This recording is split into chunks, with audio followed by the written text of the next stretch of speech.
басқа елдердің азаматтары болып табылатын этникалық қазақтарға тарихи отанымен байланысты нығайту үшін ата жолы картасы енгізілді.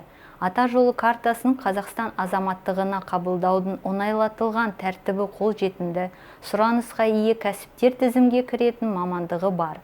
Тұрақты тұратын немесе азаматтығы бар елде тіркелген жұмыс істеп тұрған бизнесі бар этникалық қазақтар ала алады. Ата жолы картасын рәсімдеу үшін құтты мекен мобильді қосымшасы арқылы өтініш беру немесе Қазақстан елшілігіне хабарласу қажет. Саяси құқықтарды қоспағанда карта иесінің тұрғылықты жеріне бірдей құқықтары бар елге жеңілдетілген кіру мүмкіндігі бар.